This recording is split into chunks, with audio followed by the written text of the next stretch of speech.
What you're about to hear will make you question everything you think you know about love and trust.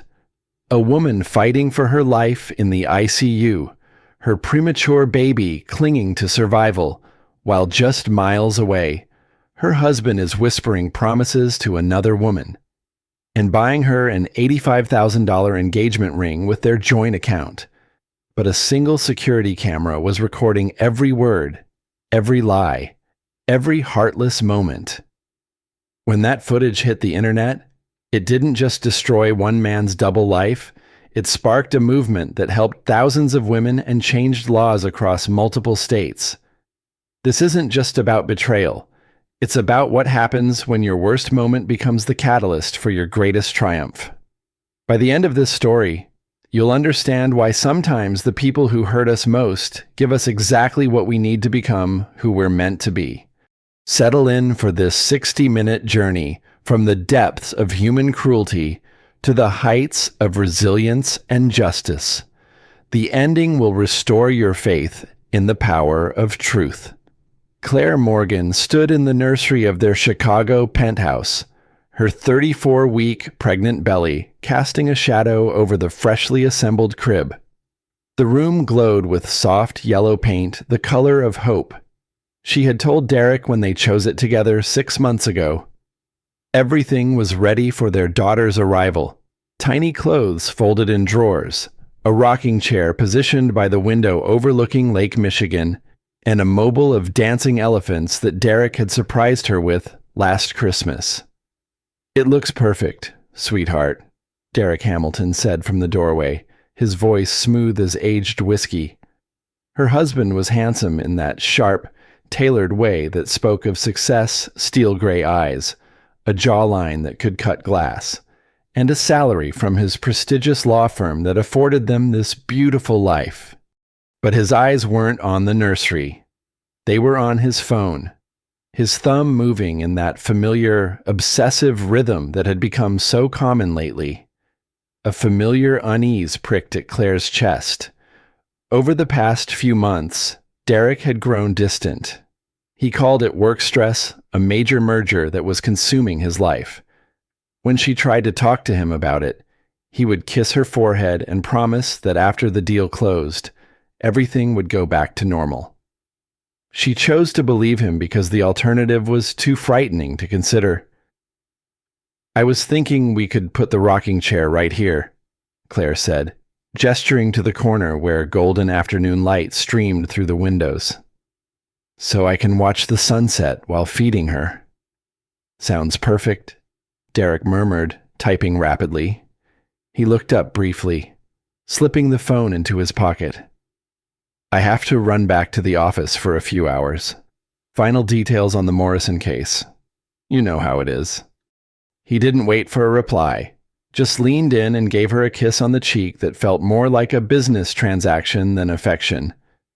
Claire watched him go, noting how he pulled out his phone again before he even reached the elevator.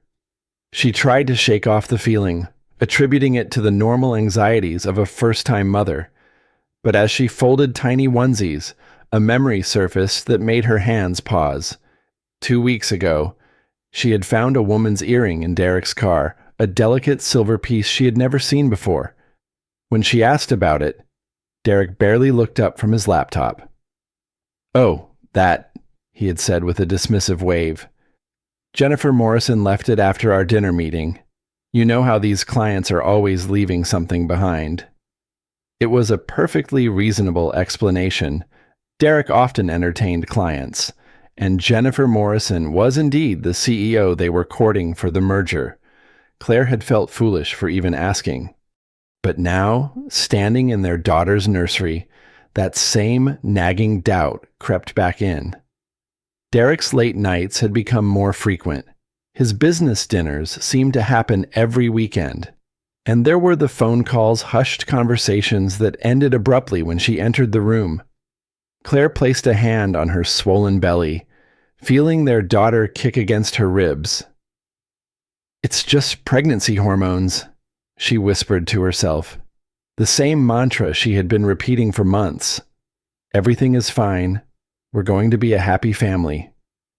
But deep down, in a place she refused to acknowledge, Claire Morgan knew that something was terribly wrong. 3 days later, Claire was hosting her baby shower in the penthouse's spacious living room. Sunlight poured through floor-to-ceiling windows as 20 of her closest friends and family members celebrated the impending arrival of baby Morgan Hamilton. Her sister Beth, an ER nurse with sharp instincts and an even sharper tongue, had flown in from Denver for the occasion. Claire smiled as she unwrapped gift after gift, tiny shoes, soft blankets, and a beautiful wooden music box from her mother. But even surrounded by love and laughter, she couldn't shake the exhaustion that had been building for weeks. Her blood pressure had been elevated at her last doctor's visit, and she had been told to watch for warning signs. "You look tired, honey," her mother said, stroking Claire's hair as she opened another gift. "Are you getting enough rest?" "Derek's been working late on this big merger," Claire explained, forcing brightness into her voice. "But once it's done, he'll be around more." Beth shot her a look but said nothing. As an ER nurse, she had seen enough domestic situations to recognize the signs of a woman making excuses for her partner's absence. But this was her sister, and Derek was successful and charming. Surely her instincts were wrong. The shower was winding down when Claire felt the first sharp pain slice through her skull. It was blinding, like a lightning bolt behind her eyes. The room tilted violently, and she gripped the arm of her chair as black spots danced across her vision. "Claire!" Beth was instantly at her side, her medical training kicking in. "What's wrong?" "My head," Claire gasped, her words slurring slightly. "I can't see properly." Beth took one look at her sister's flushed face and unfocused eyes and knew they were in serious trouble. "We need to get you to the hospital right now," she said, already reaching for her phone to call 911. "But Derek," Claire whispered as waves of nausea crashed over her. "I need to call Derek."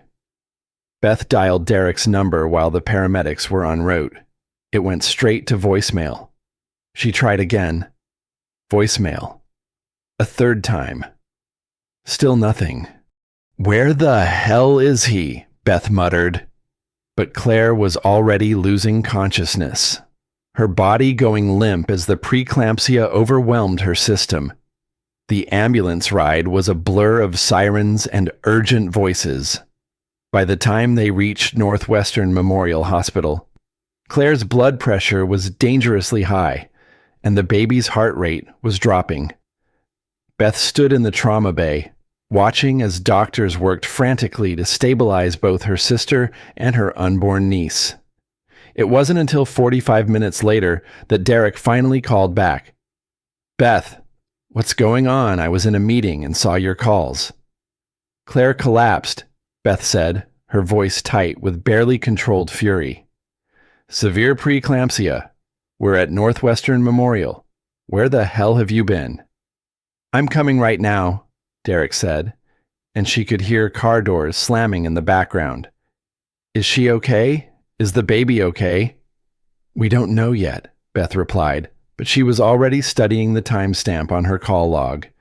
It had taken Derek nearly an hour to respond to emergency calls about his pregnant wife. What kind of meeting was so important that he couldn't answer his phone when Derek arrived at the hospital 20 minutes later? He was the picture of a devastated husband. His usually perfect hair was disheveled, his tie askew, and his face was a mask of worry and fear. He rushed to Claire's bedside in the ICU, taking her hand in both of his. "I'm so sorry I wasn't there," he whispered, his voice thick with emotion. "I'm here now. I'm not going anywhere." Claire, heavily sedated but conscious, squeezed his hand weakly. Relief flooded through her despite the machines beeping around them. He was here. He had come when she needed him. Everything was going to be okay. But Beth watched from the corner of the room, noting how Derek's phone buzzed constantly in his pocket, and how his eyes kept darting to the device even as he held his wife's hand. Something wasn't right, and she intended to find out what.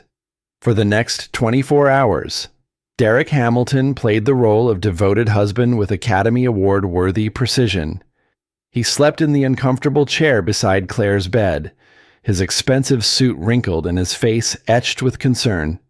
He brought coffee for the nurses, asked detailed questions about Claire's treatment, and held her hand whenever she was awake.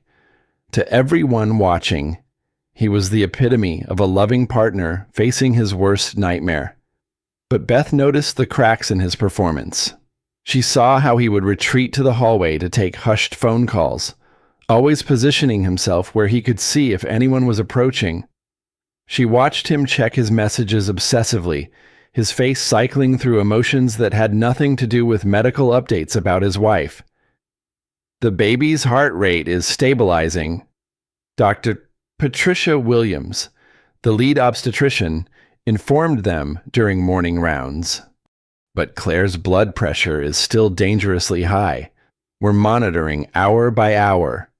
Derek nodded gravely, asking all the right questions about medications and prognoses. But the moment the doctor left, his phone buzzed, and his attention shifted entirely. "I need to step outside and update my boss about my schedule," he told Beth, his voice strained. "Can you watch her for a few minutes?" "Of course," Beth replied, but her eyes narrowed as she watched him walk away. Through the glass doors of the ICU, she could see Derek pacing in the hallway, his voice animated as he spoke into his phone. This didn't look like a conversation with his boss about medical leave. Inside the room, Claire stirred, her eyes fluttering open. "Where's Derek?" she whispered. "He's just making a work call," Beth said gently, stroking her sister's hair. "How are you feeling?" "Scared," Claire admitted. "What if something happens to the baby? What if I can't carry her to term?" Beth's heart broke for her sister, but her protective instincts were screaming. Claire was fighting for her life and the life of her child, while her husband seemed more concerned with whatever was happening on his phone. When Derek returned, he immediately resumed his position at Claire's bedside, taking her hand and murmuring reassurances. But Beth caught the way he glanced at his watch, the subtle impatience in his posture. "I love you so much," Derek told Claire, his voice breaking just enough to sound genuine. "You and the baby are my whole world." Claire smiled weakly, squeezing his hand. "I love you too." But as the hours passed, Beth's suspicion grew into certainty. Something was very wrong with this picture, and she was determined to find out what Derek Hamilton was hiding. The opportunity came that afternoon when Derek announced he needed to go home to shower and change clothes. "I'll be back in 2 hours," he promised, kissing Claire's forehead. "I just need to clean up and grab some things." After he left, Beth made a decision that would change everything. She called her friend Marcus Chen, who worked at Derek's law firm as a partner. They had met at a hospital fundraiser 2 years ago, and Beth remembered him mentioning that he and Derek worked closely together. "Marcus, it's Beth Morgan," she said when he answered. "I need to ask you something about Derek Hamilton." "Beth, hi," Marcus replied, and she could hear surprise in his voice. "Is everything okay?" "My sister Claire is in the ICU with preeclampsia," Beth explained. "Derek says he's been working on some huge merger that's been keeping him busy, the Morrison case. I think I just want to understand what's been happening." There was a long pause on the other end of the line. "Beth," Marcus said carefully. "The Morrison merger was completed 3 weeks ago. Derek hasn't been working late on any major cases recently. In fact, he's been taking a lot of personal time." The bottom dropped out of Beth's world. "Are you sure? Positive? And Beth, there's something else.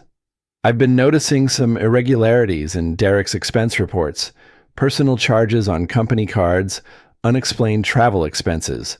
I was planning to talk to him about it this week. Beth's hands were shaking as she hung up the phone. Derek had been lying to Claire for months. The late nights, the business dinners, the important merger. All of it was fiction. But if he wasn't working, where was he spending his time? And more importantly, what was he doing right now while his pregnant wife fought for her life? Derek Hamilton did not go home to shower and change clothes. Instead, he drove his sleek black Audi through downtown Chicago to the Diamond District, his mind racing with calculations and contingencies. His phone had been buzzing nonstop with increasingly frantic messages from Jessica Torres, and he knew he was running out of time to manage the situation. Jessica was 26, a paralegal at his firm with dark eyes and a smile that had first caught his attention 8 months ago. She was also a single mother working 2 jobs to support her 5-year-old son, which had made her perfect for Derek's purposes. Vulnerable, grateful for attention from a successful lawyer, and naive enough to believe his carefully constructed lies. He had told Jessica that he was separated from his wife, that the divorce was being finalized, and that Claire was an unstable woman who was making the process difficult.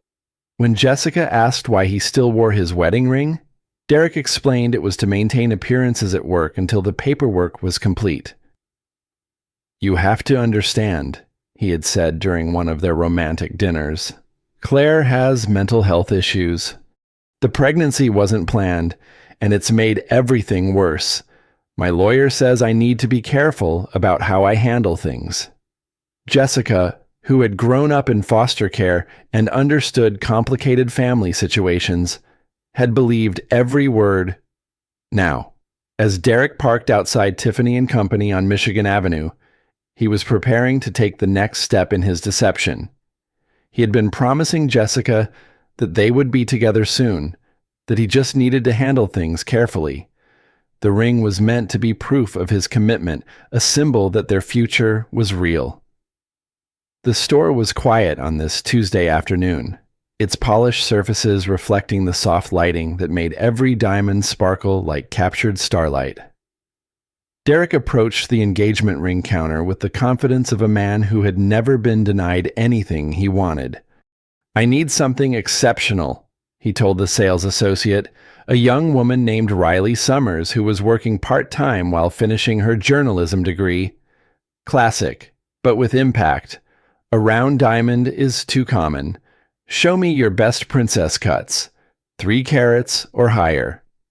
Riley had been working at Tiffany for 6 months, and she recognized Derek's type immediately: wealthy, impatient, and accustomed to getting his way.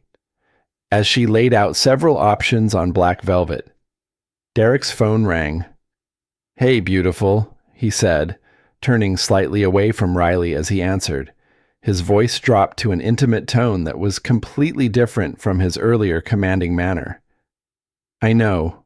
I miss you too. I'm handling things right now." Riley tried to focus on arranging the rings, but Derek's conversation was impossible to ignore. "Yes, the lawyer meeting went well," Derek continued, lying effortlessly. "We're moving forward faster than I expected. I told you." Claire signed the initial papers. "She's finally accepting that it's over." Riley's hand stilled over the diamond display. Something about this conversation felt wrong, but she couldn't put her finger on what. "This one," Derek said suddenly, pointing to a stunning 3.5-carat princess cut diamond set in platinum. "She'll love it." As Riley began the paperwork, Derek continued his phone call in hushed tones. "I promise you, Jessica, everything is going according to plan. The old chapter is closing. Our chapter is about to begin." Riley's blood ran cold. She had been half listening to local news that morning while getting ready for work, and she remembered a story about a prominent lawyer's pregnant wife being hospitalized in critical condition. The name had been Derek Hamilton. "Will this be for a surprise?" Riley asked, her voice carefully neutral as the credit card machine processed the transaction. "Yes," Derek replied, ending his call and pocketing his phone. "A promise of our future together." Riley glanced at the name on the credit card: Derek and Claire Hamilton. Joint account. "And you mentioned handling legal matters," Riley said carefully. "I hope everything works out well." Derek's expression hardened slightly. "It's complicated, but some situations resolve themselves. I just need to get back to the hospital to check on things." The word hospital hit Riley like a physical blow. This man was buying an engagement ring for another woman while his pregnant wife was in the hospital. She thought about the news story she had heard, something about preeclampsia and a woman fighting for her life. "Would you like this gift wrapped?" Riley asked, her training keeping her voice steady despite the sick feeling in her stomach. "Yes, and quickly," Derek replied. "I need to get back."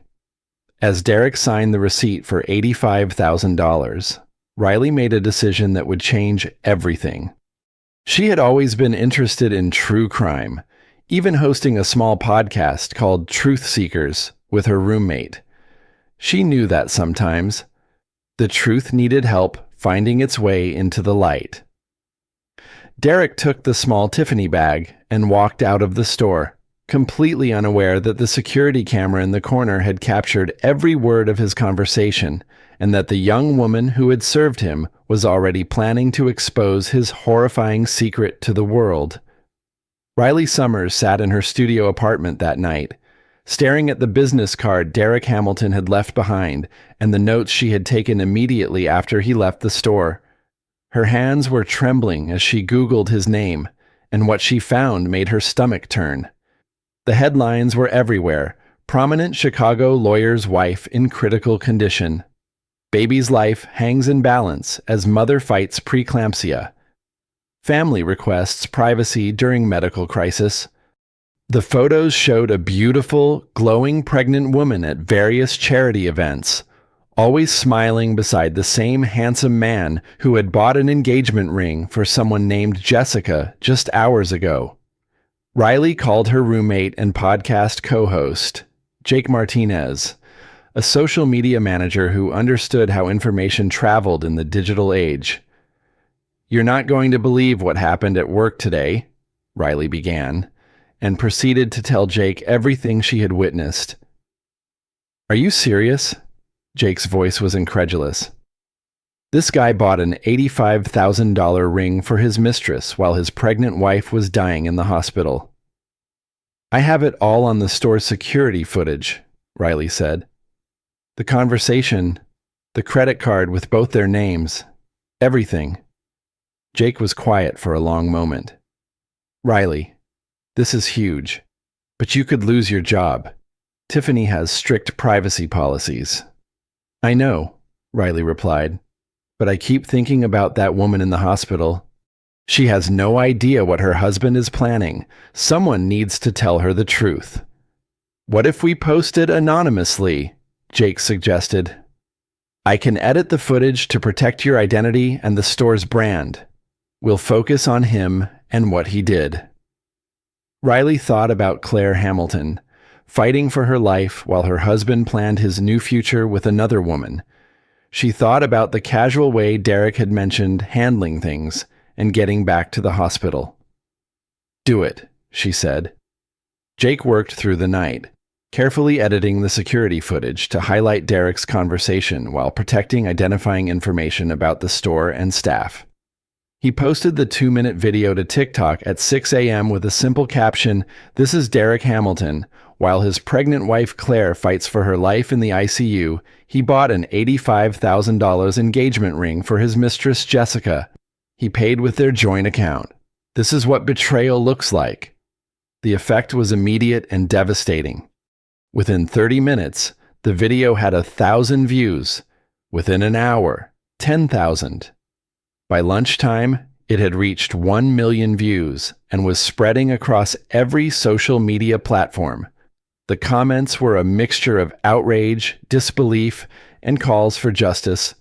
"This can't be real. No one is this evil." I thought he was supposed to be this devoted husband based on the news coverage. Someone find Jessica and tell her the truth. This man is a monster."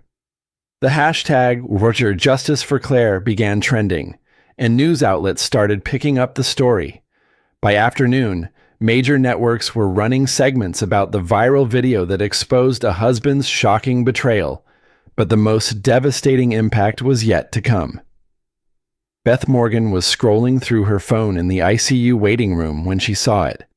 A friend had shared the video with a message, "OMG, isn't this your sister's husband?"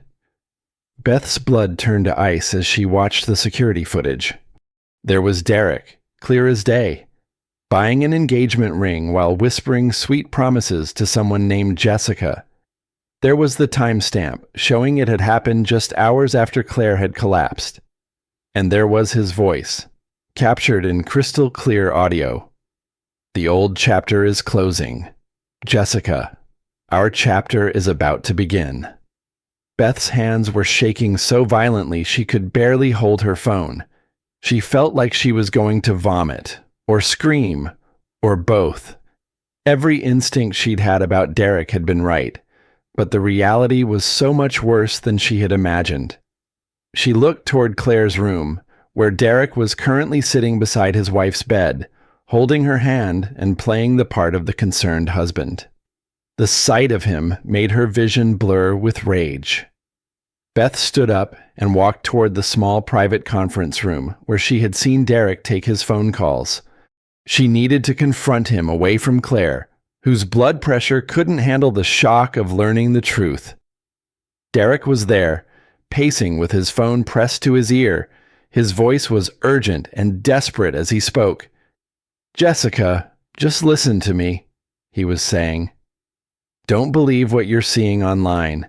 It's a setup, some kind of corporate espionage. Yes, I was at a jewelry store, but I was buying something for Claire, a push present for when she recovers." The door opened behind him, and Derek spun around to see Beth standing there. Her expression was calm, which somehow made her more terrifying than if she had been screaming. "You should hang up," Beth said quietly. Derek's face went ashen. "Jessica, I have to go. We'll talk later." He ended the call and immediately went into damage control mode. "Beth, I can explain." "Can you?" Beth interrupted, stepping into the room and closing the door behind her. "Can you explain the princess-cut diamond, or should we start with Jessica?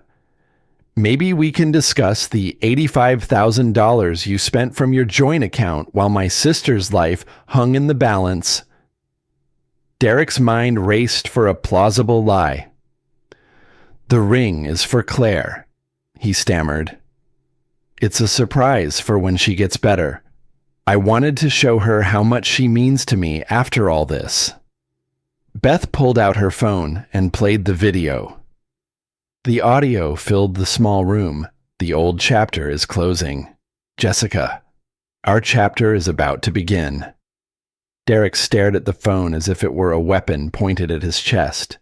There was no defending against his own words. "You are a piece of work, Derek," Beth said, her voice dripping with contempt.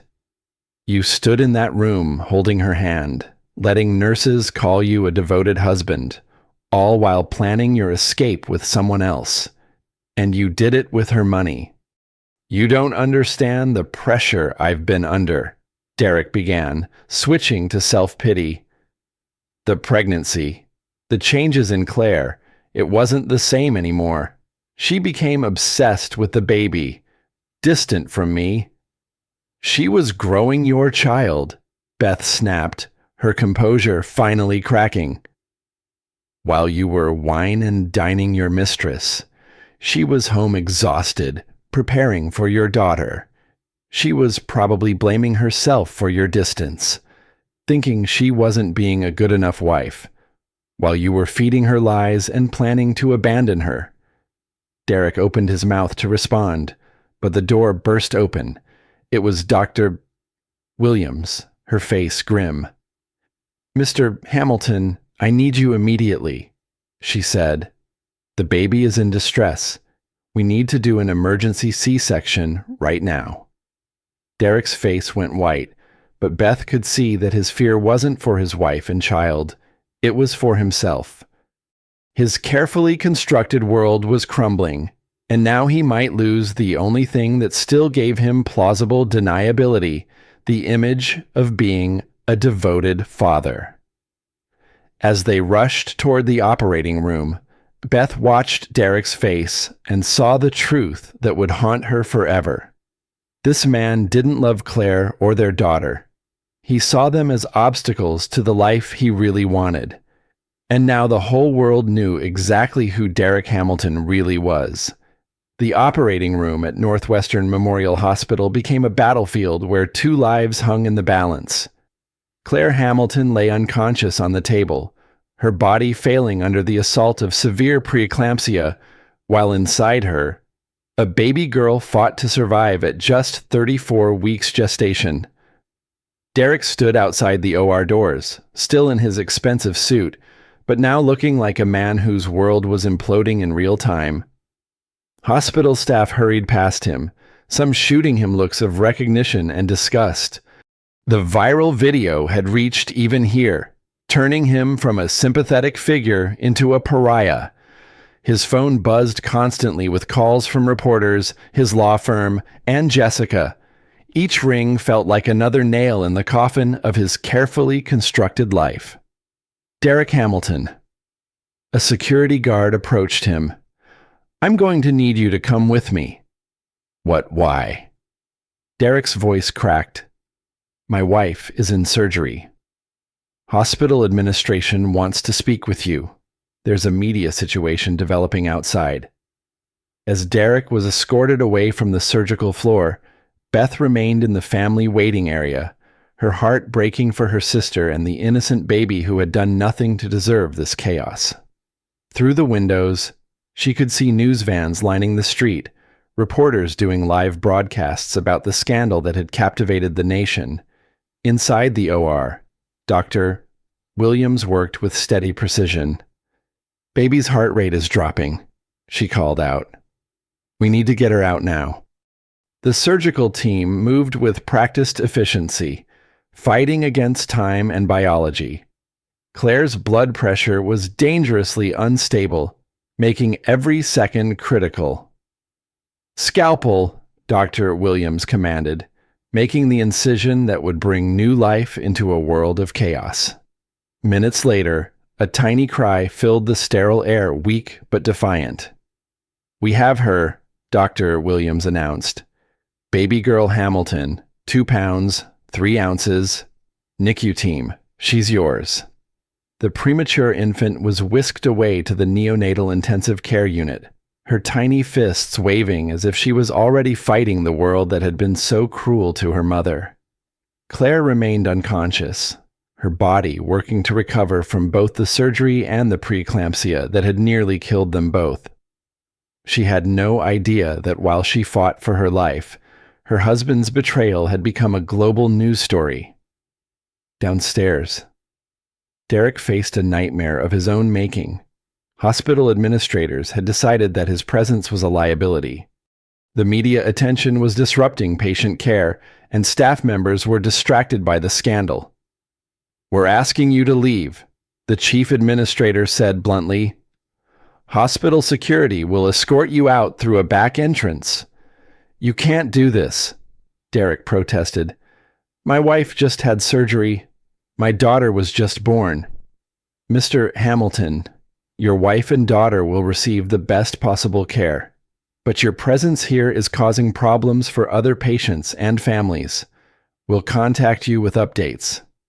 As security guards flanked Derek, he felt the full weight of his choices crashing down on him. He was being thrown out of the hospital where his wife lay unconscious and his premature daughter fought for her life.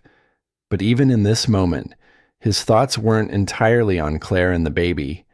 He was calculating how to salvage his relationship with Jessica, how to explain away the video, how to minimize the damage to his career. Outside, Camera crews surged forward as Derek emerged from the hospital's back exit. Questions flew at him like bullets. "Mr. Hamilton, is it true you bought an engagement ring for your mistress? How do you explain the security footage? What do you have to say to your wife?" Derek pushed through the crowd without answering, his face a mask of barely controlled panic.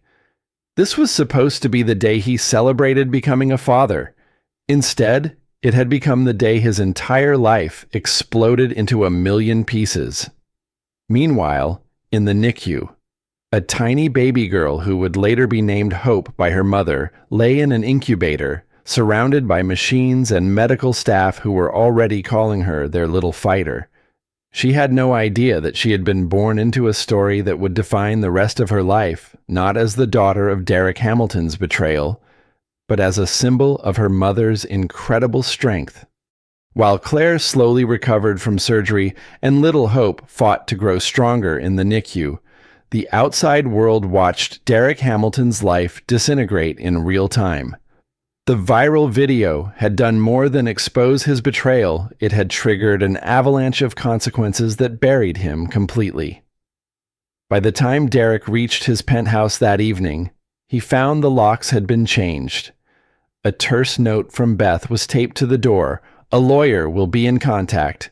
Do not attempt to see Claire or the baby." Derek's law firm moved swiftly to distance themselves from the scandal. Marcus Chen, who had been quietly investigating Derek's expense account irregularities, came forward with evidence of financial misconduct dating back months.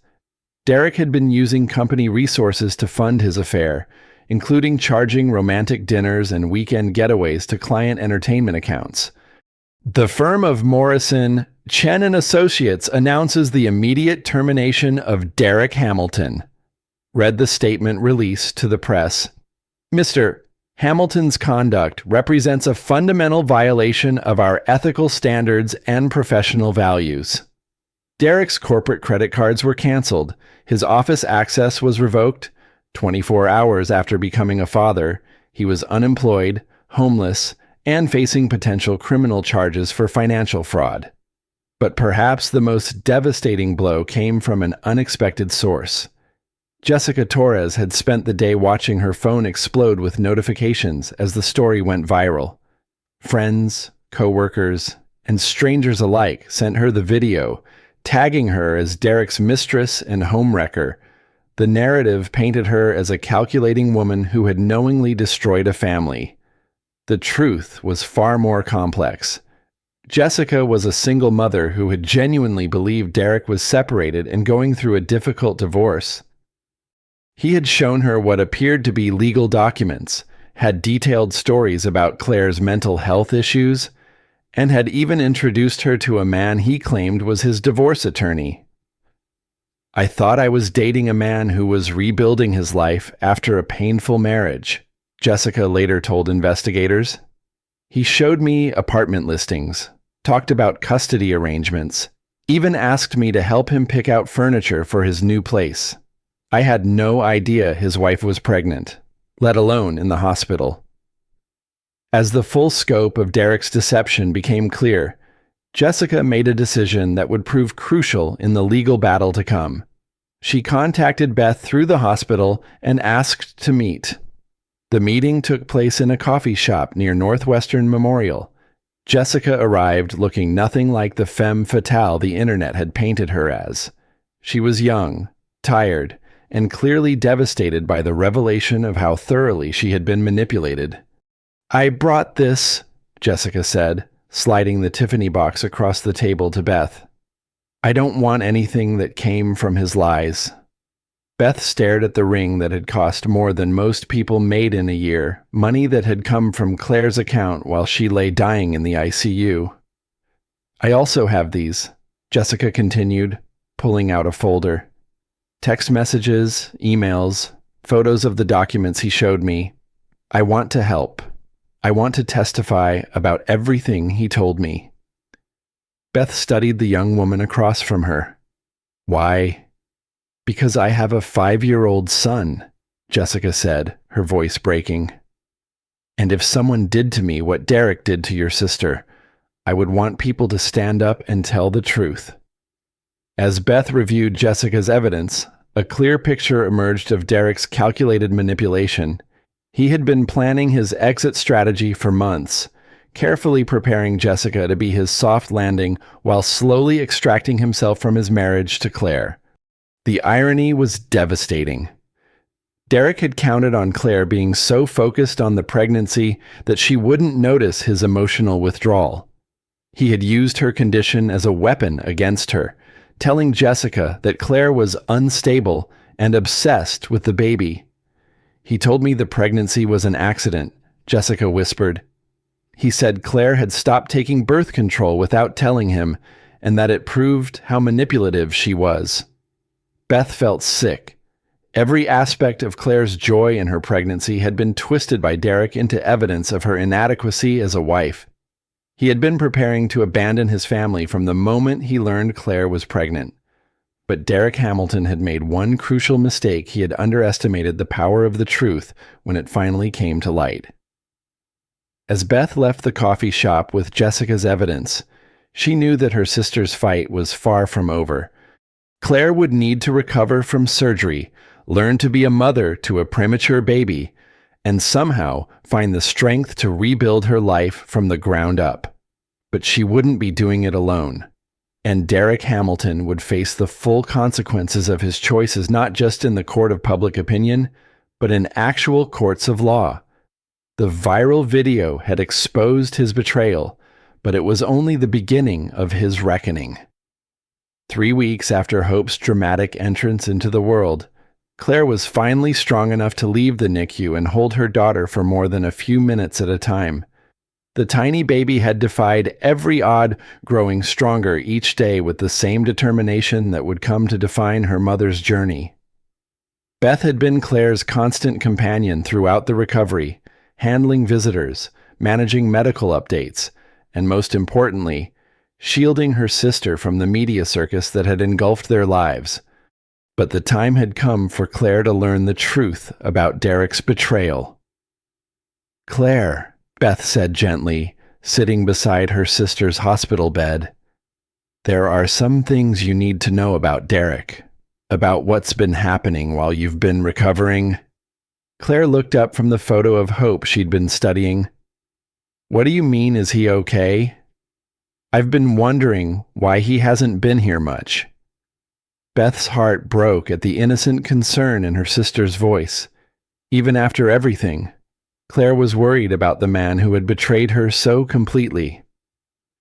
"Derek isn't coming back," Beth said carefully. "And there's a reason why." Over the next hour, Beth told Claire everything. She showed her the viral video, explained about Jessica and the engagement ring, revealed the evidence of Derek's financial manipulation, and described how he had been planning to leave even before Hope was born. Claire listened without expression, her face growing paler with each revelation. The news didn't land with dramatic sobs or angry outbursts. Instead, it settled over her like a suffocating blanket of devastating clarity. "The late nights," Claire said quietly. "The phone calls.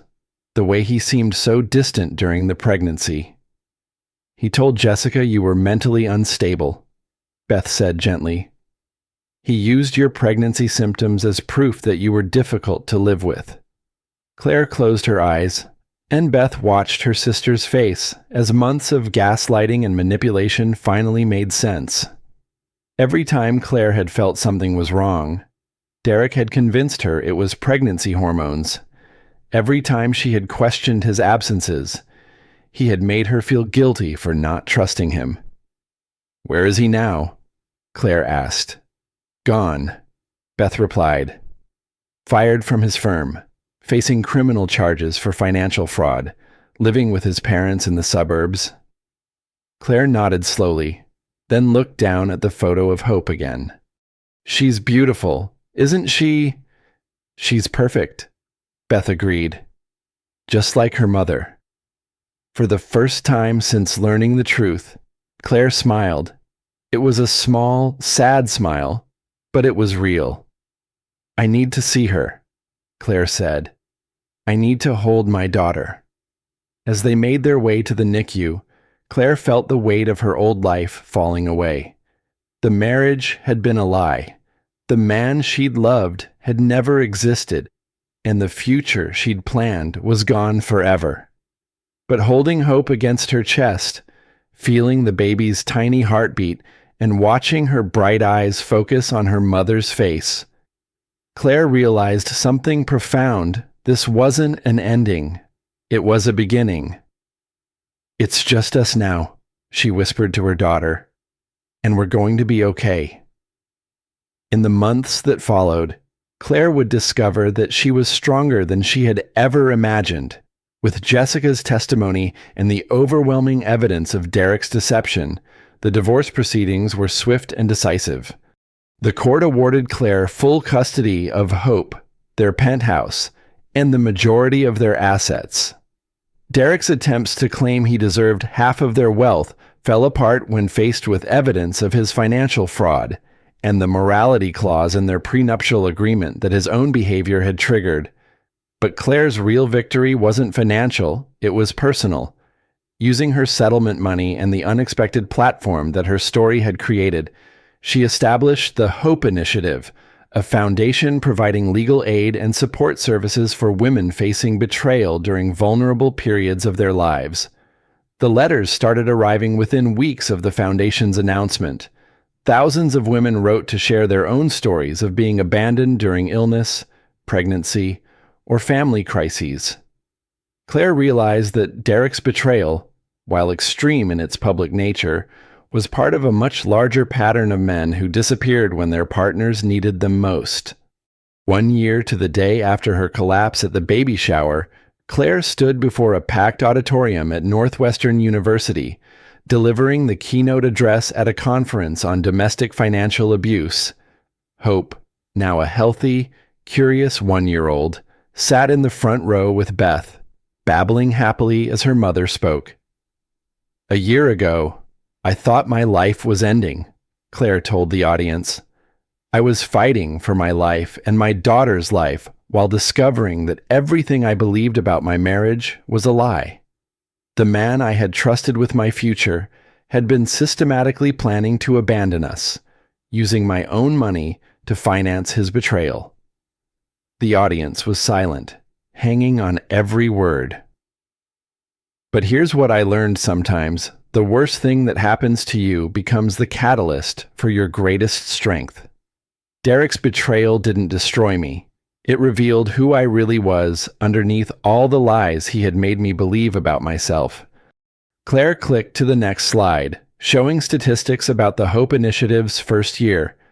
They had helped over 1,500 women navigate legal challenges, provided emergency financial assistance to 300 families, and successfully lobbied for legislation in 5 states to protect victims of financial abuse. "My daughter's name is Hope," Claire continued, "and she represents everything I believe about the human capacity to rebuild after devastation. She was born into chaos, fought to survive from her first breath, and today she is thriving, just like all of us can thrive when we refuse to let other people's choices define our worth." After the speech, Claire was approached by a young woman who looked familiar. "Miss Hamilton, Miss Morgan," the woman said nervously. "I'm Riley Summers. I was the one who sold him the ring." Claire studied the young woman who had been brave enough to expose Derek's betrayal. "You're the reason the truth came out. I've been following your work with the foundation," Riley said. "I wanted you to know that seeing what you've built from something so terrible, it's given me courage to pursue investigative journalism. I'm starting graduate school in the fall." Claire smiled and reached out to shake Riley's hand. Sometimes the truth needs help finding its way into the light. Thank you for being brave enough to turn on that light. As the conference wound down, Claire found herself reflecting on the journey that had brought her here. Derek had wanted to erase her from his life, to reduce her to a footnote in his story of reinvention. Instead, His betrayal had launched her into a purpose she never could have imagined. Derek himself had faded into the obscurity he deserved. After serving 6 months in minimum security prison for financial fraud, he had taken a job at a suburban accounting firm, living quietly with his parents and avoiding any contact with Claire or Hope. Jessica had testified at his trial and had since become an advocate for women who had been deceived by manipulative partners. That evening, Claire sat in Hope's nursery, the same room where she had felt the first signs of her medical crisis a year earlier. The yellow walls still glowed with soft morning light, but now they represented something different. Not the naive hope of a woman who didn't know she was living a lie, but the hard-earned wisdom of someone who had faced the worst and chosen to build something beautiful from the wreckage. Hope babbled from her crib, reaching for the mobile of dancing elephants that Derek had once given them. Claire had thought about removing it many times, but she realized that Hope deserved to keep anything that brought her joy, regardless of its origin. "You know what, baby girl," Claire said, lifting her daughter into her arms. "Your father gave us the greatest gift, even though he didn't mean to.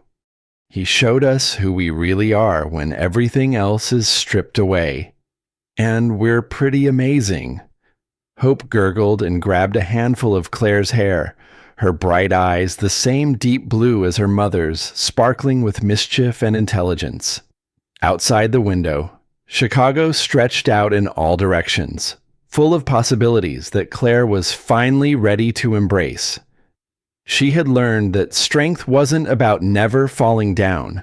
It was about what you chose to build when you got back up.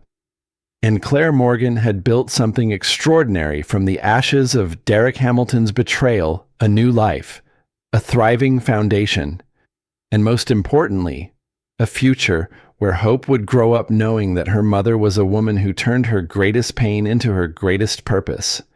The security footage that had once threatened to destroy Claire's world had instead become the foundation of her liberation. Sometimes the worst betrayals reveal the most important truths, not just about the people who hurt us, but about the strength we never knew we possessed.